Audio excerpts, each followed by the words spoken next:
Well, hello, Esther. Thank you for having me. The Balance for Better theme this year emphasizes, again, not our capabilities as women, because our capabilities are certainly not in question. What is our opportunities? We do not have the opportunities to sit at the table, and so therefore we can't lend a voice, and then we can't add growth economically and change generally the social development of our country. So I'm very excited about the theme this year because, again, the disparity between the genders, our gender gap index in Nigeria right now is 133, in countries are 149. So it's time for us to have these conversations so we can start to close the gap.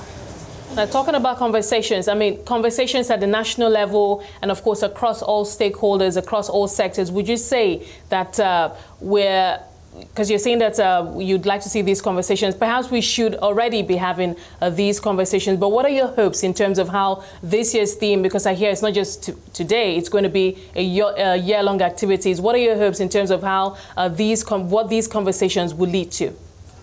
Well, our foundation, the Women at Risk International Foundation, we address the issues of sexual violence and rape of women in communities across Nigeria. So these are women that are already starting with a deficit. These are women that are living in a patriarchal country that don't have opportunities and then are having these acts that occur against them, and these are now shrouded in silence. So with organizations like us offering the services that we do, we would like to lend a voice and give women a platform so they can start to speak out about these injustices and start to change their narratives and then close the gap. According to data from your foundation, 84% of abused girls in Nigeria do not know where to seek help. How is this changing? I know that obviously your foundation is also helping to change this, but would you say that we have enough of that on the ground to help ensure that these women and girls who are affected can know that there is actually help available? Well, we certainly don't have enough organizations available to address the problem. As I mentioned earlier, the problem affects 1 in 4 girls before age 18 in Nigeria. And with the numbers of 190 million population and half of us being women, and under 24-year-olds are about 60%, we're looking at an average of 10,000 girls every day. But I'm happy to say that more and more there are organizations available, and the government as well, adding resources and infrastructure that are being put in place to address this problem. So we're certainly not there yet, but I'm beginning to see a change, and I'm hoping that this will take traction and that the reach will be wider and more of these girls will be able to seek and get help that they need. What about collaboration? Because I know that the Ministry of Women Affairs, obviously, attending to such issues, but obviously it's one government arm and can't do everything. So obviously collaboration, especially with the private sector and CSOs and NGOs also is quite important. But would you say that there is robust collaboration, robust stakeholder involvement with this? I think the collaborations, as you rightly mentioned, are key. I think presently both the private and the public sector recognize this. Governments, both state and national, are appreciating this. There's task forces that are being implemented on a state level.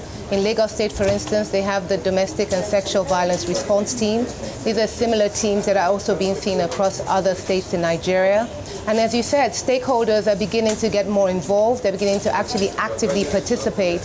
And with more and more of us collectively coming together, I believe that with these collaborations, we will definitely see an effective change. Now, this conversation on gender balance, as you mentioned earlier, not just, we're seeing it across, or conversations are saying that we should begin to see this across the board in politics, government, business. But let's quickly talk about politics. As you know, we're in an election cycle right now. We've had a presidential, and now we're having the gubernatorial and State House of Assembly elections. And what we've seen so far is that there's been a poor representation in terms of the number of women who have come out to seek political office and those who have actually seen victory, as it were. Do you think that, from a policy point of view, changing policy, especially to change the gender or to break that gender gap, do you think that we may still be a long way, especially since we still do not have a good number of women who are seeking political office? There has been poor representation of women. Sad to say that it would have been nice to see a lot more.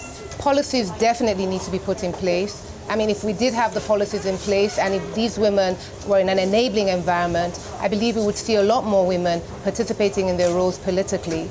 So no, we're not there yet, and we certainly need more policies to be put in place to encourage women and to allow them the space to be able to practice and to be able to participate politically.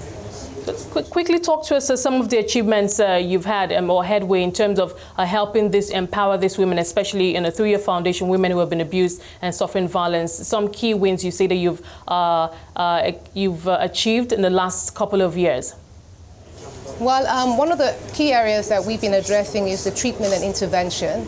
And we have a rape crisis center in Yaba where we offer free medical services, counseling, and social welfare. This facility was opened in December of 2016, and to date we've been able to assist over 800 beneficiaries. In the educational sector, we go into secondary schools with educational initiatives, and we've been able to change the narrative of almost 1,000 girls in over 10 secondary schools, and we've started to see boys and go into secondary schools and address issues that pertain to the boys as well.